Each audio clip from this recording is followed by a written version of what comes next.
মনে করি। এবং যেখানে যে জায়গাটা আমি আজকে দাঁড়িয়েছিলাম আর ঠাকুরের দয়াতে যে জায়গাটা এখন আমি দাঁড়িয়ে আছি, দুপুরবেলা এখন বাজে 3:45। এখন থেকে আজকে আমাদের মন্দিরা বৈশাখী ব্লগের শুরু। আর এই যে আমরা বসে পড়েছি এখন খেতে।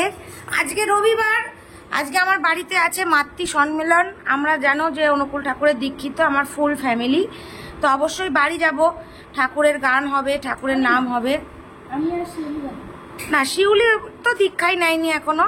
আর মন্দিরা তো কৃষ্ণ মন্ত্র নিয়েছে, তা যে কৃষ্ণ সেই রাধাস্বামী আমি মনে করি। তো ঠাকুর একটাই, যার সবার বিভিন্ন রূপ আছে। তো আজকে আমাদের রয়েছে আলু সেদ্ধ, সোয়াবিনের তরকারি, ডাল, আর এই যে খেতে বসে পড়েছি। আর এই হচ্ছে মন্দিরার ভাত। মন্দিরার তো ডায়েট চলছে এখন, ওই জন্য অল্প ভাত খায়। যা কয়দিন খাবার দাবার হলো গো বন্ধুরা আমাদের, সে আর বলার কথা না। আর এই হচ্ছে আমি। এইবার খাওয়া দাওয়া করে একদম চলে যাব জামা প্যান্ট পরে বাড়িতে, কারণ যাওয়ার সময় মালা নিয়ে যেতে হবে। এবার মনটা একটু খারাপ লাগলেও মনটা সান্ত্বনা দিলাম, কারণ আমাদের শিবনিবাস যাওয়ার কথা ছিল এবছর। গত বছরও গিয়েছিলাম, অনেকের সাথে দেখা হয়েছে। এইবার যেতে পারবো না, তাই না বল শিউলি? এইবার যেতে পারবো না বলেই মনে হয় আমাদেরকে তারকেশ্বর টেনে নিয়ে গেল বাবা। মানে বলে না, যার সেই ঠিক করে। মনে যদি ভক্তি থাকে না, বাড়িতে বসেও ভগবান দর্শন হয়। একদম। আমাদের তারকেশ্বর যাওয়ার না কোনো প্ল্যানিং ছিল না, আমরা যাবো ভেবেছিলাম। বল, আমাদের সেদিনকে নেহার জন্মদিন ছিল। জন্মদিন থেকে এসেই ডোরেমনরা ফোন করলো যে চলো। মা ঘুগনি দিয়েছে, দিচ্ছে। ঘুগনি তো খেতে পারবে না, ডাল দিয়ে দাও আর দিচ্ছে। তো যাই হোক, তো ওই জন্য আমরা এবার বাড়িতে, যেহেতু আজকে একটা অনুষ্ঠান, তো সেই জন্য যাওয়া হবে না। আর সব থেকে বড় কথা দেখো, আমাদের হচ্ছে কি যে যেতে গেলে একটা সময় সাপেক্ষ ব্যাপার আছে, সব কিছু আছে। তো ওই জন্য আমি মন্দিরা, ও বললো যে এবছর তো বাবা তারকেশ্বরে ঘুরে এসছি, শিবনিবাস আসছে বছর আবার যাব। তো যাই হোক, আমি আর কি আমার ইচ্ছাটা পূরণ করার আজকে পেলাম না। যেমন কারণ আমার ইচ্ছে ছিল এবার যখন আমরা যাব, আমার মানে মনের ইচ্ছে ছিল যে আমি যে কটা বোতল, ওই 100 পিস হোক বা 200 পিস হোক বা যাই হোক, মিনিমাম আমার 100 পিস বোতল এবং একটু খাবার নেওয়ার ইচ্ছা ছিল, যাতে আমি যারা হেঁটে যাচ্ছে তাদের যেন দিতে পারি। একদম। তো সেটা আমার মনের ইচ্ছাটা পূরণ করতে পারলাম না, কারণ আমাকে এখনই বেরিয়ে যেতে হবে, আর তাহলে তো পারবো না। একদম। তো যাই হোক, আসতে বছর আবার হবে। কি শিউলি, ঠিক কিনা? এবার ইচ্ছা প্রকাশ করে রাখলাম। বাবার ধামে গিয়েছিলাম, তার মাথাতে আমরা তারকেশ্বরে গিয়ে জলও ঢেলে এসেছি। তো আবার আসতে বছর আবার হবে। আমি ওকে বললাম মন খারাপ করো না, ভগবান দেখবার ঠিক যার হাত দিয়ে পুজো নিয়ে ঠিক নিয়ে নেবে, তুমি একদম চিন্তা করো না। তো চলো খাওয়া দাওয়া করে নি, তারপরে আবার তোমাদের সাথে দেখা হচ্ছে। তো হ্যাঁ, তোমরা ভাবছো যে মন্দিরা বৈশাখী দুটো মেয়ে হয়ে বিয়ে করেছে, ওরা সংসারটা, ওদের সংসারটা কেমন? তোমাদের সবার মনে একটা কিউরিসিটি আছে, আমি জানি কম বেশি, কারণ তোমরা ছেলে মেয়ের সংসারটাকে খুব বেশিভাবে দেখো বা দেখছো বা নিজেরাও করছো। মেয়ের সংসারটা আবার কেমন রে বাবা, সেটাও তোমাদের কাছে একটুখানি সত্যি সত্যি জানাটা দরকার বা দেখানোটাও দরকার। দেখো, তোমরা যেরকম একটা নর্মাল লাইফে সংসার করছো, একটা ছেলে মেয়ে, আমরা দুটো মেয়ে সেম ভাবে সংসার করছি, হয়তো সেম জেন্ডার, কিন্তু সংসারের যে নিয়ম কানুন, শৃঙ্খলা, ভালোবাসা, হ্যাপিনেস, সুখ দুঃখ, সব কিছু নিয়েই কিন্তু তোমাদেরও ঠিক যেরকম, আমাদের দুটো মেয়ের সংসারও কিন্তু সেরকম। তা আমি এবার বলি, অনেকেই বলো তোমরা ফুলসজ্জা কিভাবে করলে, এগুলো জাস্ট একটা ইয়ের জন্য। তো আমি বলবো যে না, কিছুর জন্যই না।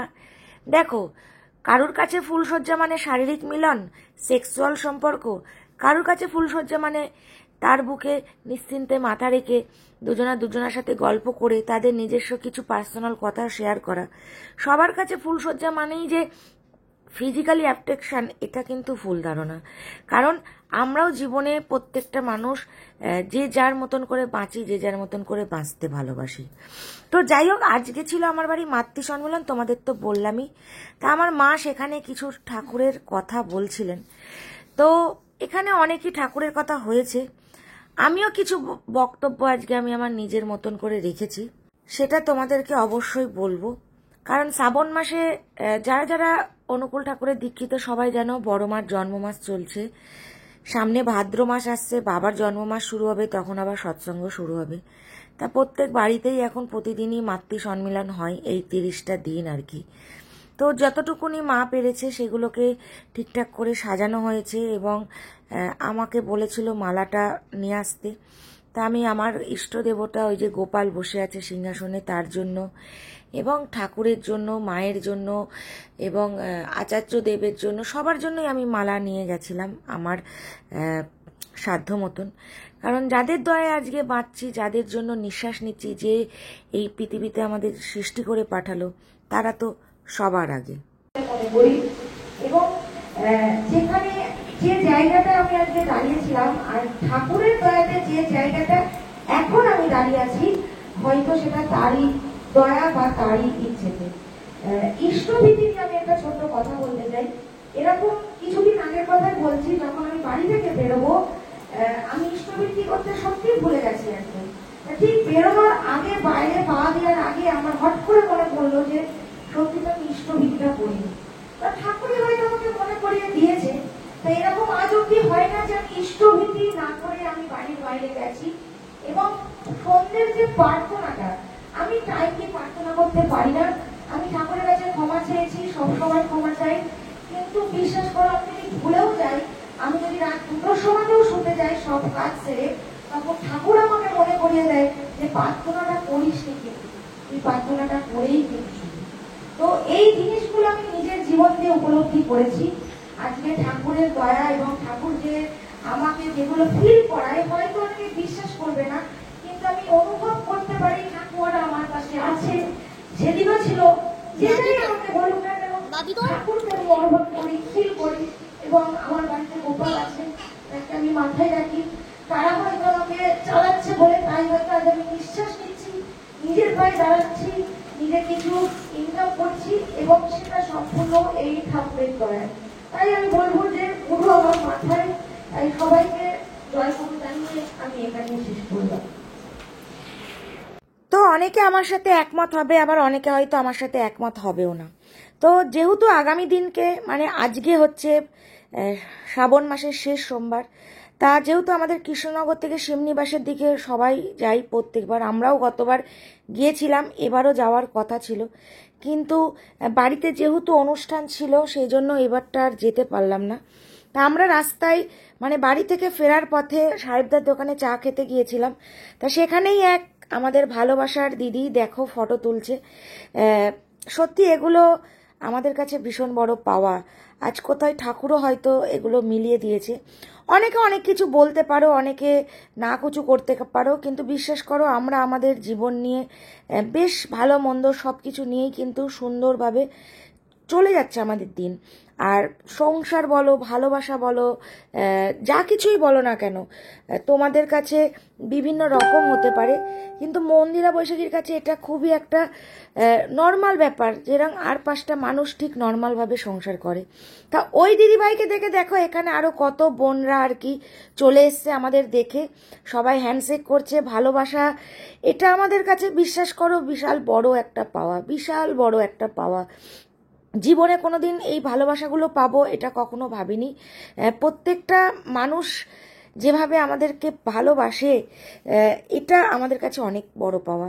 কারণ আমার বাবা বলে যে ভালো খারাপ নিয়ে কিন্তু মানুষ, তুমি খারাপটাকে ফেলে দেবে, ভালোটাকে তুমি গ্রহণ করে নেবে, দেখবে তুমি সামনের দিকে আরও অনেক এগোতে পারবে। তা আমি আমার বাবার কথাটা মাথায় রাখি। আর তোমাদের কাছে এই সংসার, ফুলসজ্জা, বিয়ে অনেক রকম কিছু মনে হলেও মন্দিরা বৈশাখীর কাছে কিন্তু এটা কোনো ব্যাপারই না। কারণ আমরা আমাদের মতন একটা সাধারণ মানুষ যেরকমভাবে সংসার করে, যেরকমভাবে চলাফেরা করে, আমরাও কিন্তু সেরকমভাবেই চলাফেরা করি। এবং তোমরা তো সবসময় যারা আমাদের ডেলি ব্লগ দেখছো একদম প্রথম থেকে আজ অবধি প্রতিদিন দেখো, একদিনও মিস করনি, তো তারা তো জানোই যে আমাদের চড়াই উতরাই কিভাবে হয়েছে না হয়েছে। তো যাই হোক, সেখান থেকে কাজমাজ করে তারপরে বাড়ির দিকে ফিরলাম আর কি। তো বাড়ি এ দেখো আমি ফ্ল্যাটের গেট দিয়ে ঢুকছি, আর এ দেখো গেটে তালা খুলবো বলে দাঁড়িয়ে আছি। এই যে আমরা রাতের বেলা আজকে অন্যদিনে রুটি খাই, আজকে ভাত। ভাত বলতে এটা প্রসাদ, তবে তোমরা দেখলে তো যে দুটো মেয়ের সংসার ফুলসজ্জা সব কেমন করে হলো, কেমন করে হচ্ছে, কেমন করে হয়। তোমরা যেরকম আমাদের জীবনটাও ঠিক সেরকমই সাধারণ। তোমরা একটু বেশি ভাবো হয়তো, কারণ ভাবা ভালো।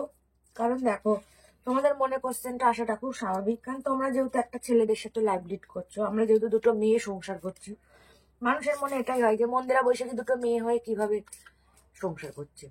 তো সিম্পল, যেরকম একটা ছেলে মেয়ে সংসার করে সেরকম দুটো মেয়ে সংসার করছে, কোনো তফাৎ নেই। তো কোনো তফাৎ নেই। তুমি কিছু বলবা? আমি বলবো না, ঠাকুরের প্রসাদ খাচ্ছি। এটা আমরা এখন ঠাকুরের প্রসাদ খাচ্ছি, আনন্দবাজার অনুকূল চন্দ্র ঠাকুরের প্রসাদ।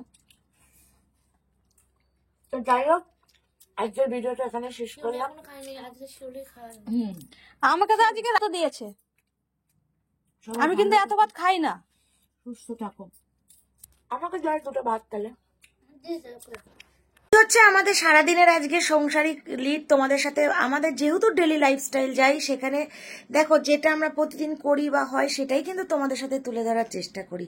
তবে আগামী দিন কিন্তু চোখ রাখো, খুব সুন্দর একটা ভিডিও আসছে। আর গতকালকে ভিডিওটা কারা কারা দেখোনি আমি জানি না, গতকালকে কিন্তু আমার আর মন্দিরার বিয়ের পর প্রথম রোমান্টিক প্রাঙ্ক ভিডিও গেছে। হয়তো অনেকেই দেখাওনি, তবে আমি বলবো গতকালের ভিডিওটা দেখো, খুব মজা পাবে এবং খুব আনন্দও পাবে, প্রাণ ভরে হাসতেও পারবে। এমন একটা প্রাঙ্ক ভিডিও, কিন্তু আবার রোমান্টিক। তো যাই হোক, আজকের ভিডিওটা এখানেই শেষ করলাম। সবাই ভালো থেকো, সুস্থ থেকো, আর আমাদের মন্দিরা বৈশাখী চ্যানেলটার পাশে থেকো। সাবস্ক্রাইবের জন্য বলবো না, যদি ভালো লাগে অবশ্যই সাবস্ক্রাইব করবে, লাইক, কমেন্ট এবং শেয়ার করবে। তো টাটা।